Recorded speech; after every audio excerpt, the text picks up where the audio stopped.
Hey, welcome back to One Move at a Time. I am Brian Tillis, and I've got someone that you know, if you've been following the One Move at a Time podcast for quite some time, Dan Lucas. And Dan is going to be updating us about what he's been up to since leaving US Chess. And he's back in Atlanta with Kid Chess. And I'd like to start off with asking about your remarkable career in journalism, and I want to know about your journey, not only how you got started playing in chess, but in journalism as well, and how it all came together. So the journalism part, I just kind of fell into. I always like to share that I am not professionally trained. I am completely self-trained. There's benefits to that, and there's drawbacks to that, as I discovered in my career. But I started chess at the age of 6 in first grade. My father taught me how to play during the Fischer's rise to the world championship. Shocking news, I know. I know you've never heard that particular story before. But as I grew up, I was kind of in a chess desert, and it never even occurred to me to look for tournaments outside of where I was, the city that I was living. I don't think it occurred to me that my parents might drive me somewhere. So for the most part, growing up, my dad was my only opponent. And then typically I just kind of fell out of the game as I went through college and started a post-college career. But one day, I was in New York City in Coliseum Books, and on a display table, this was 1993, I saw Searching for Bobby Fischer, the book. And it was like, just drew me to it. And I immediately started reading it in the bookstore, couldn't put it down. And it just lit a fire in my belly. That same year, I ended up playing my very first rated US chess game. And I was living in Savannah, Georgia at the time, and the Savannah Chess Club was just starting up. Put some of my writing interests into play and started a Savannah Chess Club newsletter, which was my first foray into chess journalism. Ended up moving to Atlanta, Georgia in the late 90s. Got hooked up with the Georgia Chess Association. They were looking for a new editor of their newsletter. Their previous one, Gary Sutherland, was tiring of the job, as often happens. And I took it over. At the time, Georgia Chess was simply a printed and stapled in the corner type of newsletter. And because I was doing freelance writing at the time, I had some experience with Microsoft Publisher, which was a rudimentary desktop publishing system in the late 90s. And I said, let me try and turn this into a magazine. And I did. And I just kind of learned as I went. I learned by doing. I entered it in the Chess Journalism of America Awards and won some awards for Most Improved Magazine, for Best Magazine under 1,000 circulation, and then eventually for Best State Magazine overall. So that put me on the radar of the US Chess Federation, especially Don Schultz, who was on the board of the US Chess at the time. And he was visiting the state championship in Georgia, and I did an interview with him, Georgia Chess, and so when he knew me from that, and then when they needed a new editor for Chess Life, I got a call from Don saying, "Hey, would I be interested in applying for the job?" And it was like, yeah. And I went through the interview process and was hired and started in December 2005 as the formal title was Director of Publications, but the primary job duty was Chess Life magazine. That's fantastic, and I have to say, too, growing up in Southeast Alabama, I played in a number of Georgia tournaments, got the Georgia membership, and I can vouch for the quality of the magazine. I remember getting the Georgia magazines and just being blown away, because I was the editor for the Alabama Chess Magazine for a few years, Antics, and you get a feel for how difficult it is to put out a quality product, and amazing work. And I'll definitely link, hopefully on the GCA page, they have archives of the magazine. I don't think there are PDFs there. I might be wrong, but But I thank you for those comments. I will tell you, as I go back and look, because as I said, I was learning by doing. While I was very proud of what I was doing at the time, I now go back and look, and I see these elementary mistakes and things that horrify me now. But I'm glad it was well received at the time. Yeah, it's amazing how that works. I think the same principle applies with chess players, that when I go back and look at my games from 10 years ago now, you're horrified at how little you actually knew in certain positions. So, next question. You served as the second longest editor of Chess Life. So, what were some of the challenges that you had, and what were the highlights when you were editor? So first, I'd like to say I would have been the longest serving editor of Chess Life if I hadn't been promoted out of the position. so shoot, because I would have liked that record. But yeah, the biggest challenge was at the very beginning. I was hired with a mandate to redo the magazine, refresh the magazine.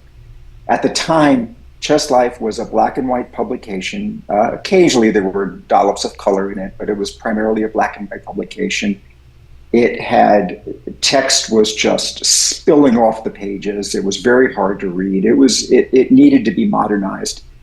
And I was hired with that mandate to do it. And the board also hired a consultant by the name of Paul Hoffman to work with me on this. Paul had been editor of Discover magazine, so he had magazine chops. He was a well-known author as well. So I kind of got a master class in magazine design and production from him. So it was a very good way for me to start. But one of the biggest challenge we identified right off the bat was the magazine was column heavy and feature light. And while columns are very important to a magazine, features are the lifeblood of a magazine.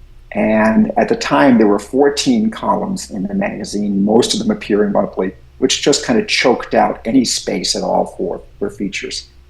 So we had to make the difficult decision of what columns to keep and what columns to axe. And some were easy to keep. For example, Andy Soltis's Chess to Enjoy and Solitaire Chess by Bruce Pandolfini. Those were no-brainers to keep.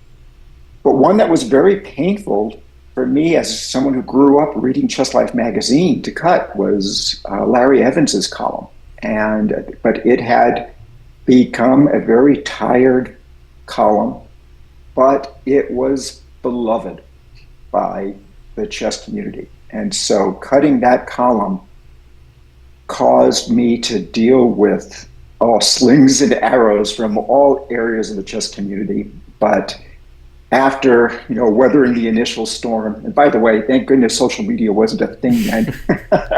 Otherwise, it would have been much, much worse. But the letter and email writing campaign and the phone calls were painful enough. But ultimately, it was the right decision. And so we cut from 14 columns down to 5 columns.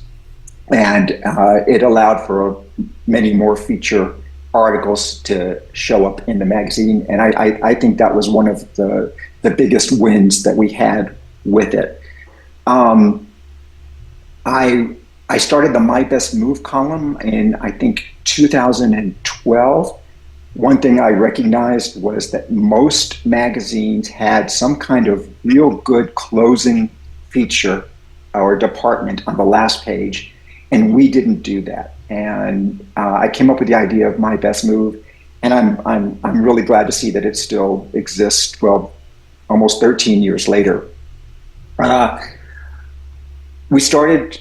We brought U.S. Chess and the communications department into the modern age. We started the Chess Life Cover Stories podcast, and then ultimately, before I left, we had 4.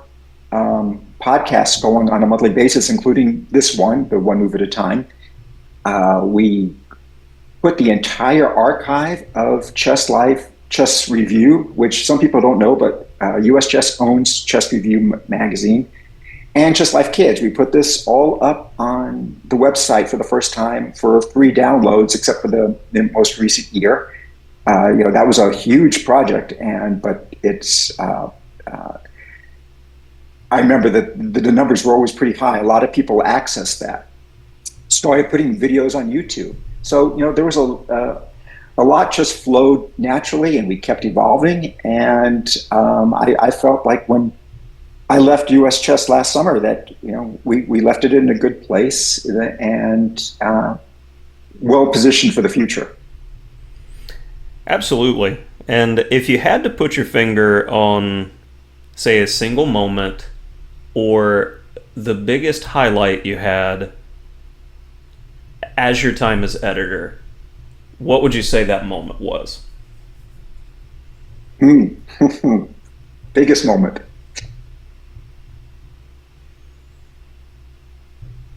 So for me, this was the first thing that's coming to mind personally is the very first issue that I did. Just seeing that work come to fruition, seeing my name on the masthead with the magazine that I had grown up with was very satisfying. Although there's a flip side to this story, which is we were using a pre-press company in the days before it was really easy just to PDF a magazine and upload to a printer's website. And the pre-press company, after I had signed off on every period, comma, and semicolon, screwed something up, and we had a lot of errors that were very embarrassing in the magazine, like headlines got cut off, text got cut off. And so that was a bit of a bummer, but still, I had that copy of Chess Life in my hands with nice big photo of Gadakamsky on the cover. So I was proud to be part of a very long tradition of Chess Life, which went back to 1946. And in my research for our interview, I found that you've also done quite a bit with marathons and training for that, of course. So what motivated you to run the 2014 New York City Marathon? So the 2014 New York City Marathon was my fourth and last marathon. I've not run even a 5K since then. Converted myself over to a committed dog walker and a hiker with my dog.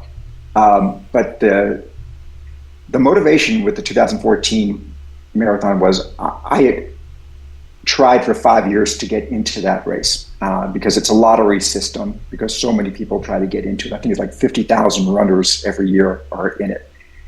That year, I happened to get selected. It was my 50th birthday. It was the 75th anniversary of US Chess that year. And we had just become a 501c3, converting from a 501c4 that year. The main difference being that now it's a tax, 501c3 is a tax deductible donation, which it's not in a C4. And I said, you know what, these are all factors that are just kind of meshing together. And, a lot of people will run marathons and try to raise money for charity. And so I decided to do the same thing for US Chess, to kind of celebrate our new C3 status. And so I tried to raise money for US Chess scholastic chess programs, and I used the CrowdRise platform for that.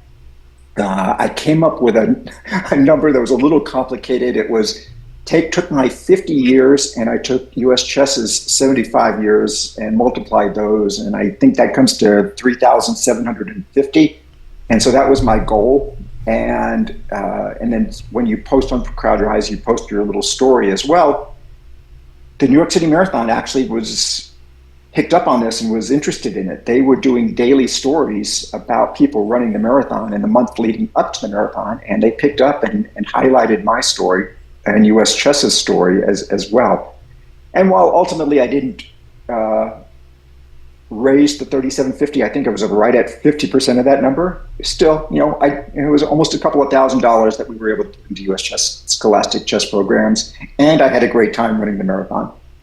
Yeah, it's absolutely fantastic, and I'm inspired to look into something similar for myself because you have to stay motivated. I mean, speaking as a chess professional, the mind-body connection, you got to constantly be working towards something and pushing yourself, and it's easy to neglect the physical.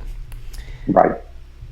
So, next question I have for you. You've been inducted into the Georgia Chess Hall of Fame. Excuse me. What does this honor mean to you, and how did it feel to be recognized? Because this only happened in 2024.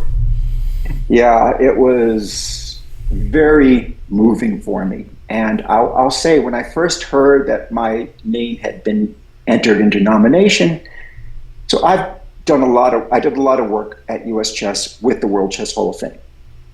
And so, I had that experience of, they handled the US Chess Hall of Fame as well. I was dealing with all that. So I was thinking, yeah, Georgia Chess Hall of Fame, man, so what? But then when I actually got voted in and went to the ceremony at the state championship last year and was recognized along with the others that were in this inaugural Georgia Chess Association Hall of Fame class, I was very moved. It had a great deal of meaning to me. And the plaque I got, I keep it on the fireplace mantle in the living room, a place of honor in the house. And so it's been very important to me. And I can say, as president of Florida Chess, as soon as I saw GCA making a Hall of Fame, I said, okay, we can't be left behind. So I can indeed say that seeing the advertisements for it at the state championship inspired me to push our board to have an inaugural class. And it was only a few months after you entered into the Georgia Chess Hall of Fame, we initiated one in Florida as well. So I gotta say, if in any state organization, it's important to look at what others are doing, because it can definitely inspire you to recognize the great people in the chess community. So next question I have for you, tell us about your role at Kid Chess in Atlanta and the work that you're doing impacting chess instruction for young players, and just about Kid Chess in general. So Kid Chess is a Metro Atlanta after-school chess teaching company. We're in close to 70 schools right now throughout Metro Atlanta. We reach about 3,000 kids every semester. That number's actually down post-pandemic. The company was reaching 4,000 kids, and we're still in recovery mode from the pandemic because of that. But 3,000, that's still a big number. We have about 100 coaches. So it's not an insignificant company here. By the way, I'll share I've got my little Kid Chess bobblehead right here. Kid Chess's philosophy is very much about introducing chess to as many kids as possible. Make it fun for as many kids as possible. Have these nice bite-sized lessons. We have a very high coach to student ratio in every class. There's usually 4 or 5 coaches in every class. So it's about a 1-to-10 ratio. And by making chess fun, hopefully this will become a lifelong game for them. And this is a little bit different than many other chess companies that I've come across, where it's really about let's make champions as fast as possible, which is fine. This is just a different approach that works for us. Absolutely. And I love the approach, and it makes me think of an interview I saw with Arnold back in the day, where he was making the point that when you think about the gym, you typically think about a certain type of person, like a bodybuilder, but staying in shape It's very important for all of us, and you have to stay in mental shape too, and chess is fantastic for critical thinking no matter what your age is. So welcoming everyone to the game, it's a fantastic philosophy. Right. And then on top of that, if in these classes, there are kids who show that talent and that zest for the game, and we have the resources in order to develop them as well. We have coaches that range up to Grandmaster Alonso Zapata, but all of our coaches are highly trained. We do regular training classes at our facility. We have a facility called Chess Zone, which is a brick and mortar place where we hold kid chess tournaments, and we hold tournaments for the Metro Atlanta chess community as well. So, we are covering all the bases, but we never forget that foundational aspect of make chess fun.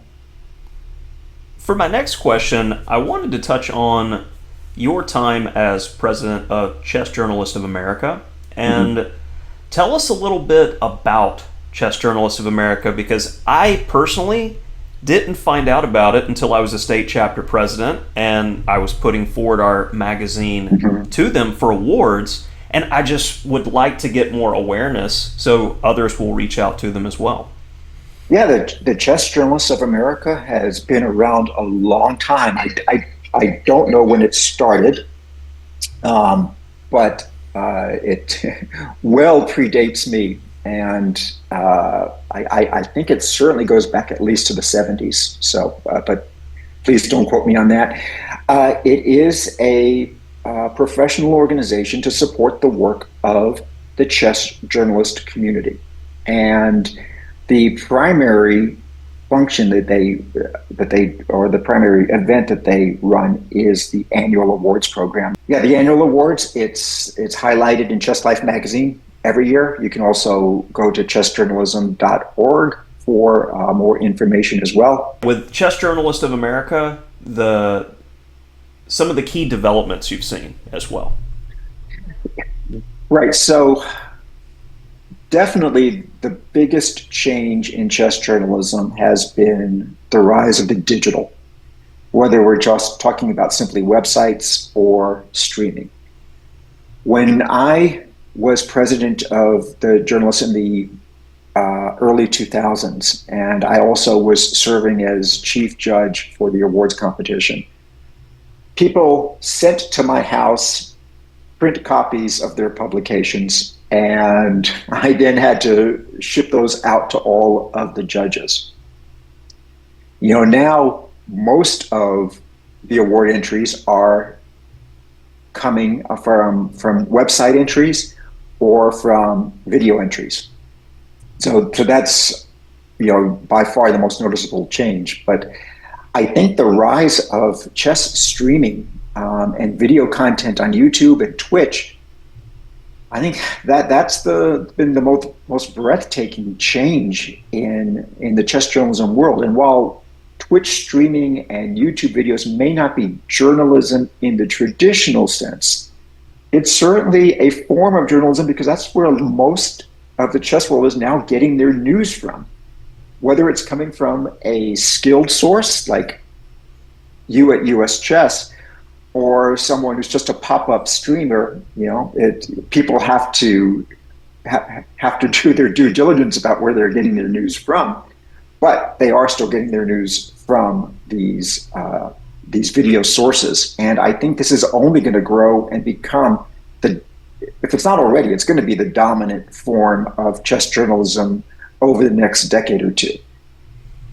I completely agree. We just looking at our overall membership structure for US Chess, and we're getting younger. When the Fisher Boom generation, as they're gradually stopping playing, that was a huge segment of our overall US Chess population for a long period of time. Now we're seeing more and more scholastics. I want to say, if I had to wager a number, we're somewhere around 65%. And when I see my young students, as soon as they get the device, they're attached to it, and I really do feel that's how we're going to reach this next generation with chess content. So within all your accomplishments in journalism, editing, chess instruction, What's kept you passionate about chess all these years that even after leaving US Chess, you immediately hop back over into a chess related job? So, what's keeping you going? Yeah.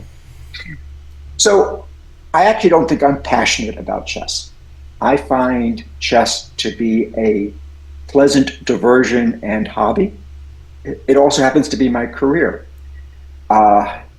Were times at US Chess where, so, I typically do play Blitz online on a daily basis, but there were times after a hard day at US Chess, I didn't want to do that. It just reminded me of my job too much. But actually, now that I'm back at Kid Chess, I am very enthusiastic about the game again in a way, because one of the very first meetings I attended at Kid Chess was we were working on chessboards about how to teach some specific chess concepts. I think that day was very much about attacking the king. And I'm sitting there going, wow, after 18, 19 years at US Chess, I don't remember ever having a chessboard out at a meeting at US Chess. And now here I am actually playing chess and getting paid for it. So that kind of got my juices flowing again. I very much enjoy playing blitz chess on an almost daily basis on chess.com. I like reading chess books. I like going through historical games with a board set up in front of me, almost like I'm in a museum examining a painting. I like the art, I like the science, I like the sport of chess. Yeah, I love that.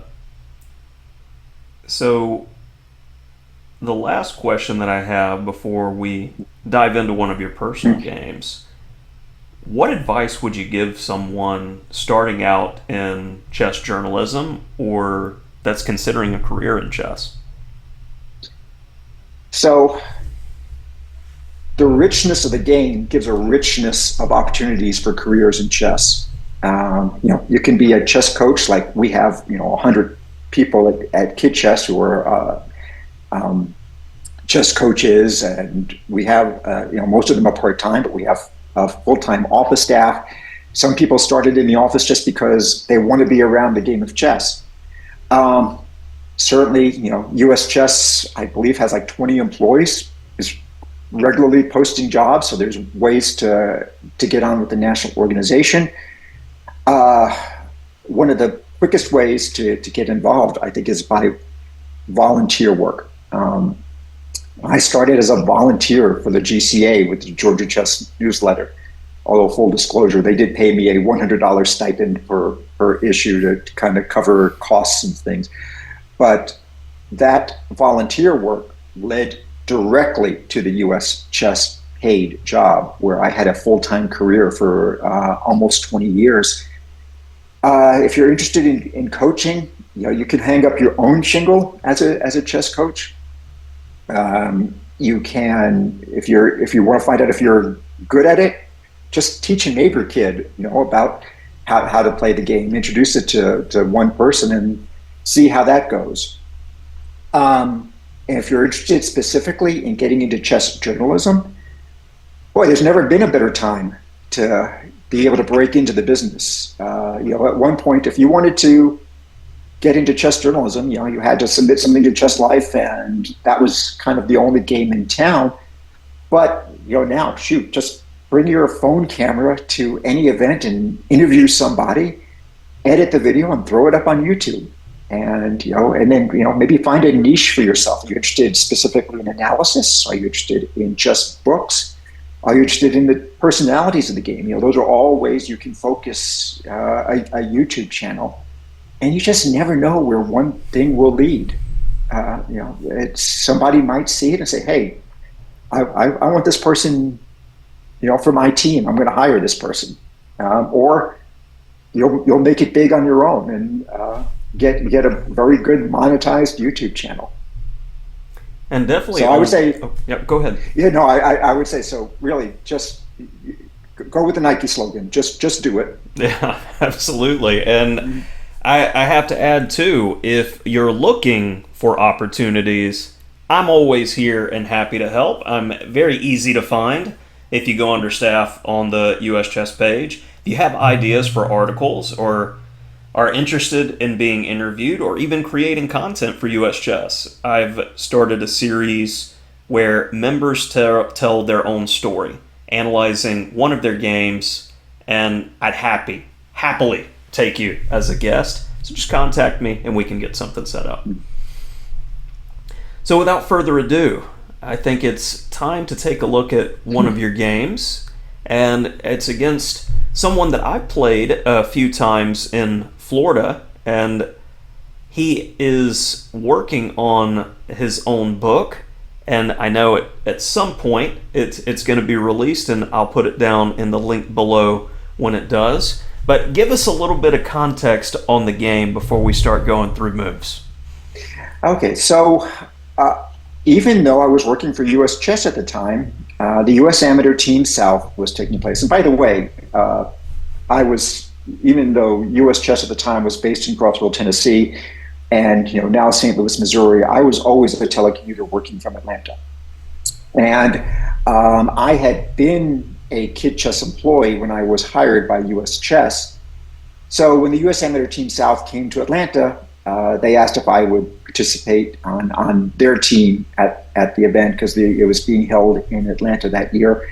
And so I joined the Kid Chess team, and this game was played. I don't know how I ended up on the same board as Larry Storch, because he was he's a master level player. I'm a 1500, but we played this game, and the reason I selected it is, even though I lost, no surprise here, it's one of the best games I ever played in a tournament time control against a master level player.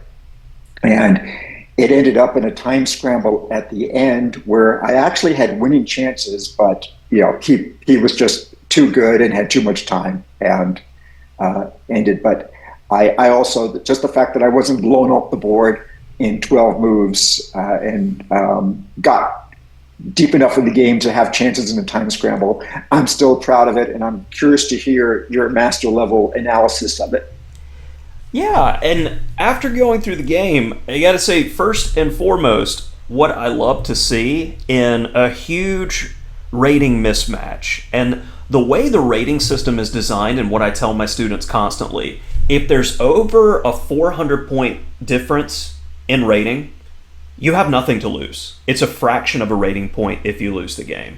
So this shouldn't be a point of intimidation by any means. You should feel fortunate to get paired with someone so much higher rated, because it's a free lesson, it's a free game, and a free opportunity to go after a much higher rated opponent. And normally when I see these big mismatches, there's an intimidation factor, and you see, I would expect an Alapin Sicilian here, for instance, not an open Sicilian, and definitely not a Morra Gambit, which we see here with the early C3. And when I was doing preparation for this game and taking a look at it, my immediate thought when I think about the Morra is Mark Esserman's Mayhem in the Morra text. And personally, as a coach, when I am looking at an opening, I'm not looking at the top players in the world. I'm looking at specialists, people who are passionate about an opening. They've played it their entire career. They have a number of great games in the database with it.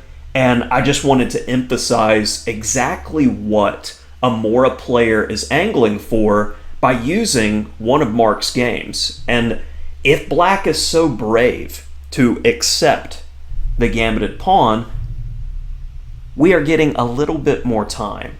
And with that time, you can get a very natural setup. And the number one move in the database here for Black is d6. Theory has improved. e6 is definitely more defensive and better. But after d6, bishop c4, and we're eyeing the weakest square in the start of the game where only the king defends. And we're going to get this wonderful setup where we're looking at the right opportunity to play e5. And in this game, it's two players that are slightly under 2,400. He understands this, so he stops e5. And I think most players would go, well, I didn't get my pawn's worth, it didn't work out, but Esserman shows fantastic preparation in getting all of the pieces into the game, natural, clean development, and then playing on the part of the board where you can to try to get some action going with b4. And then finally, to make sure black can't break in the center, knight d5 takes place. And the beautiful move, knight takes e5, followed by d6. White has a substantial edge out of the opening and went on to win. So the overall objective when playing these Morra positions is you have to get your pawn's worth. If you've sacrificed a pawn, you absolutely must get that clean development and try to overwhelm the opponent quickly, because the more trades that take place, the worse your game's going to be as we head to the end game.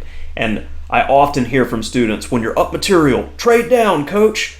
And then simplify the win is what you're looking for. So we are making good trades and limiting the aggressive opportunities of the opponent.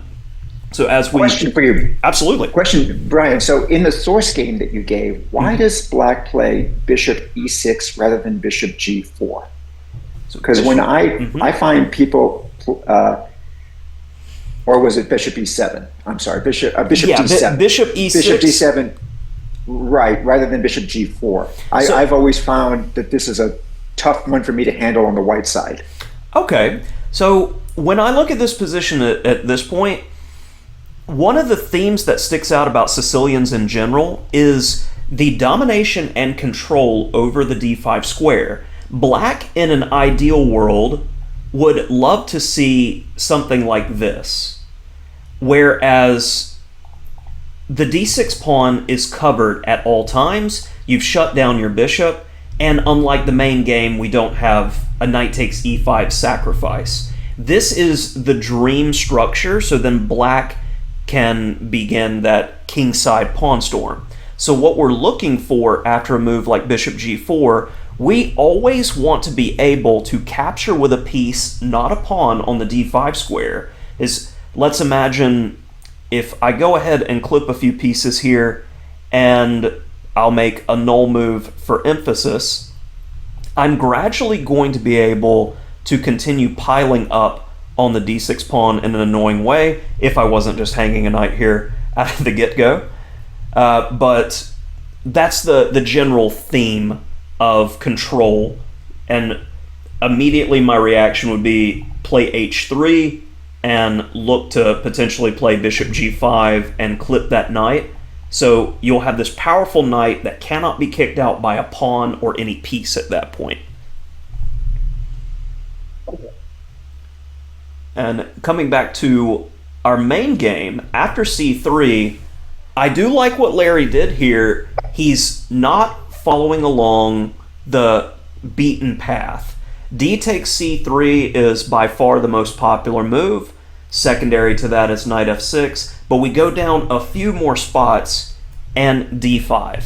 And when I am working with players around the 2000 range, they get frustrated because they'll be playing a game against, say, a 1700 rated player, and when they're playing black, the 1700 will often play for a draw or just overly simplify the position. So they have to learn to keep complications and keep tension in order to outplay low-rated opponents. This often happens as 2000 rated players will make it there by playing classical, standard, just straightforward chess. But you have to start injecting some surprise value in your game as you're getting higher rated, and this d5 move definitely fits the bill.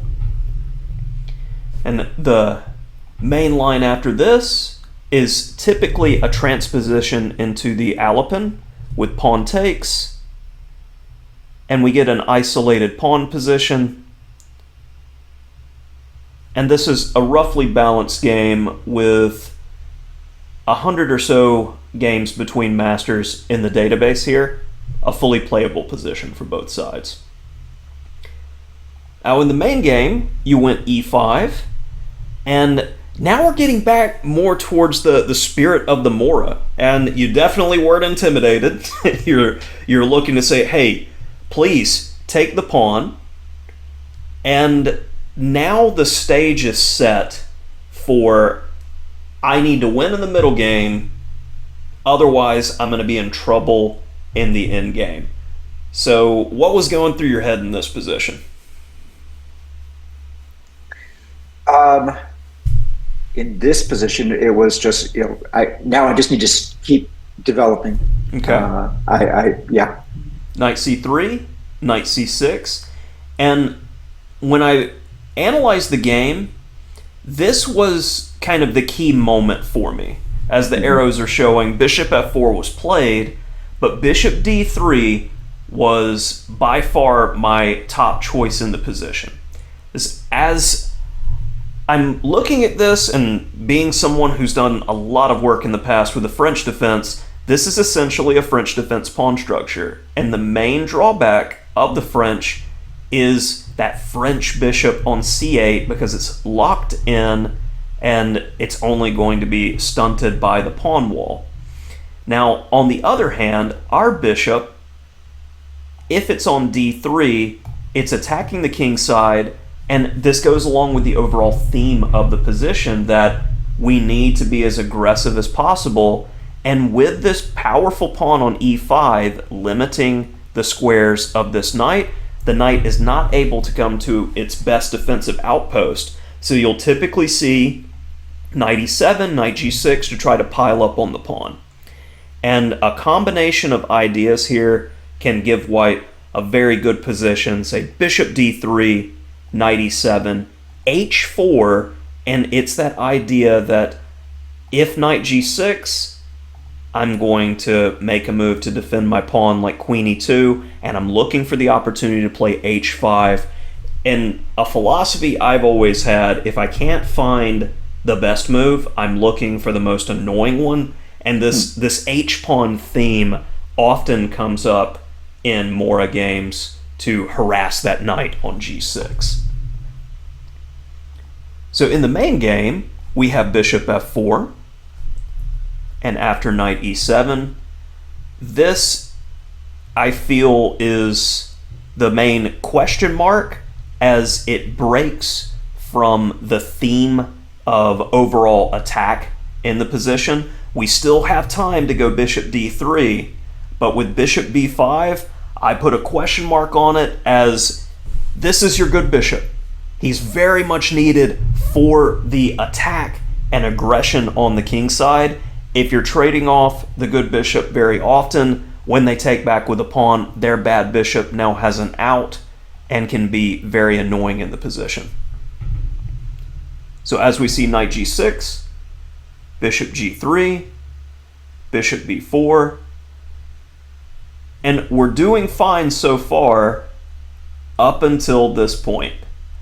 Rook c1 maintains the tension, and we'll have time later. I'm still looking at this h4, h5 idea to be annoying, but then bishop takes c6 takes place, black takes back, rook c1, and now rook b8.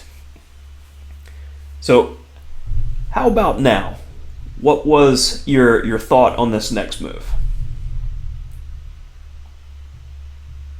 So now I'm thinking to pile up on the c-pawn, try to attack it. And you definitely need to be looking for any aggressive opportunities that you have in the position, because very much I find that chess and boxing have a linear overlap. If you're only doing defense, you can never win. And in this case, knight d4, placing the knight in the center and eyeing the potential of the fork on these pieces. So black handles that threat. And now, thinking in terms of the minor piece imbalances. Mm-hmm. Most players know that the bishop pair is better in the open position. So if we give black a little bit of time, that c8 bishop is going to get into the game. And if I'm looking at square control, I very strongly consider the move knight a4, as we're limiting black's pawns of getting more strength in the center, and we're eyeing that critical c5 square, which in turn could keep the bishop out of the game for a bit longer and gives you time to potentially pile up against that weakness on c6, rook c2, queen e2, rook fc1, and black needs to play actively there. In the main game, queen e2 is played, and I think the machine's being a bit harsh here with a question mark, as it's a logical move. It's covering the e-pawn again, as well as covering that a6 square, but it's being harsh because it is not stopping c5, and it's going to kick our knight out of the center on a less imposing square.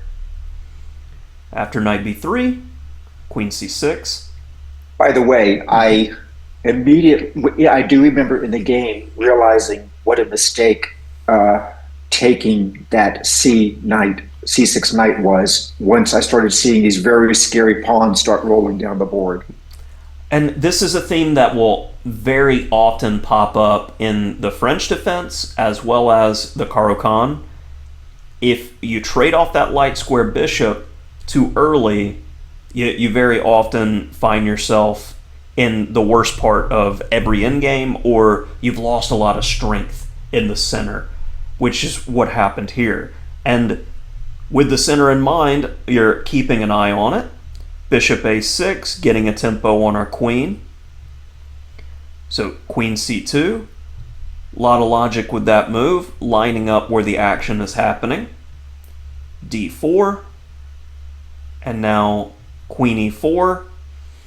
Looking to simplify, but your knight could potentially get a good square. And here, I think it's that concept when you see mistakes. Black should first start with, what is the most aggressive move? What is the most forcing move, and why? Why would you potentially want to trade queens here? White did offer the queen trade, and it's trusting your opponent's judgment to move the queen away and not allow the trade. In this case, black is up a pawn, and simplifying the win should be something that comes in mind. If queen takes, knight takes, bishop e2, the rook's running out of squares there, and this is more than a little bit annoying. So I feel black missed a little bit of an opportunity there, but then queen e8, and we have time to reroute. Queen comes back to a4, and it's getting a little bit murky where you've stopped the march of the pawns. The bishops, even though they're eyeing a lot of key squares, they're not devastating yet, and black needs to be careful not to get too greedy, say grabbing the a pawn, as a move like rook a1 is not only going to get white back into the game, but leave white with a winning position as the queen is trapped. So rook fd8. And this was one of those opportunities. Knight c4 was played, but we've got to be looking. Brian? Absolutely. Why would I don't see how the queen is trapped in that line you gave. Sure. Could you go back to that, please? So if queen takes a2, rook a1, and okay, the queen can grab on b2, but in the very least, we're grabbing the bishop on a6. And let's see, am I missing anything like rook d to b1, queen c3? Maybe I was a bit too confident in my initial reaction to the position. The queen is not trapped, but getting back the bishop, white's very much in the game. Right. So rook fd8, and this was that key moment again that goes along with we have to make an attack work.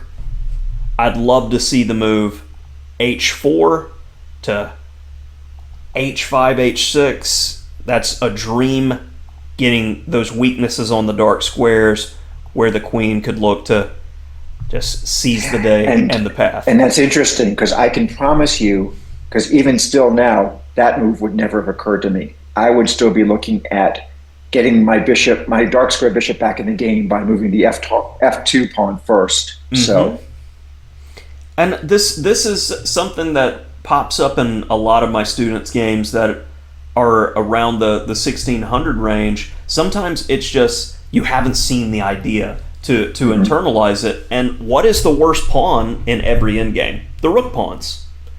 So using them in the middle game to kind of needle away at the opponent, it's a missed opportunity in a lot of games. So h4, definitely a move to consider in future positions. In the main game, we had knight c4. And after captures, queen takes. And we're maintaining the tension best we can here. Black makes a good decision. We've grabbed a pawn. We don't need to get too greedy. Let's just get back and start trying to slowly consolidate. When you have the better of it, don't take unnecessary risks. Knight takes c5. And we get simplification. Now h4. We looking at the back rank mate problems.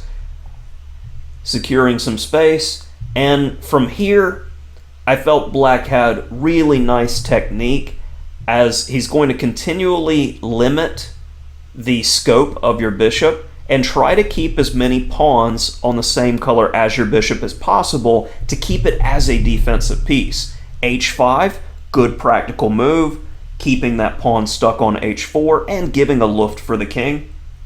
Rook c4, and now rook b5, another attacker on the e-pawn, and likely it's f4.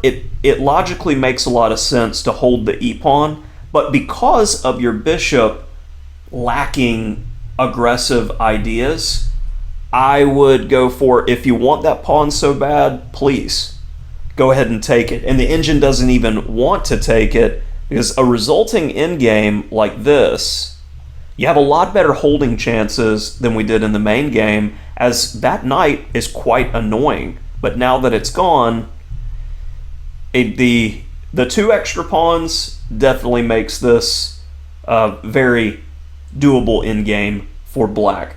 But there are some holding chances here, especially if there's time trouble, which we have some time trouble coming up.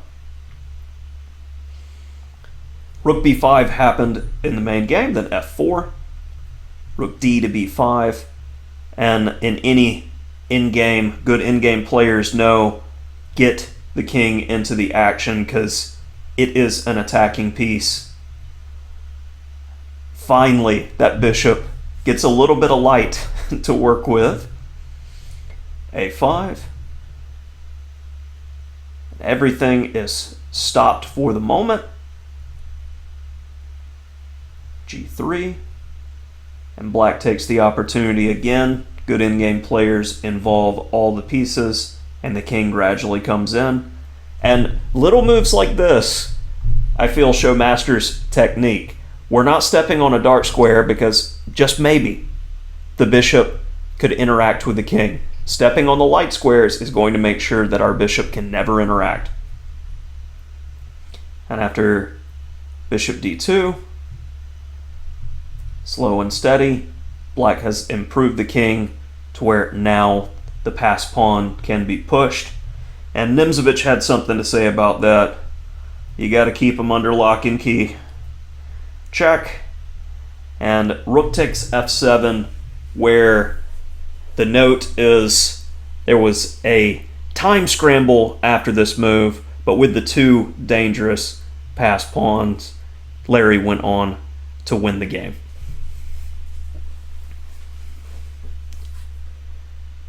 So, overall, reflections of the game, I personally love the Smith-Morra and the ideas that go along with it, the aggression.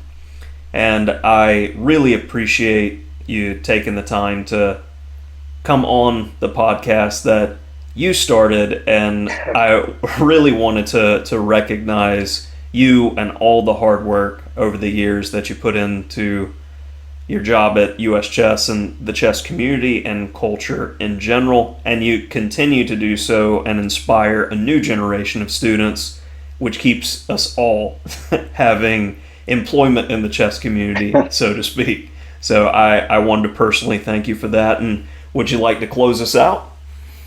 Sure. So, well, thank you for those very kind comments. I do appreciate it, and I'll close it out with a little anecdote about U.S. amateur teams and the Smith Morra. I played on a U.S. chess team in 2020 that went to the U.S. Amateur Team East, and current Chess Life editor John Hartman was one of my teammates and was sitting on the board next to me, and he saw me play a Smith Morra, and his mouth dropped. Not only because I think he kind of viewed Smith Morra as dubious, especially for a 1500 like me, but also because he was surprised that with my personality, which is kind of calm, that I was always going for the fireworks of a Smith Morra, which I do love to play. So yeah, I will leave it at that. I completely get it. And again, Dan, thank you for joining us today. Until next time on One Move at a Time.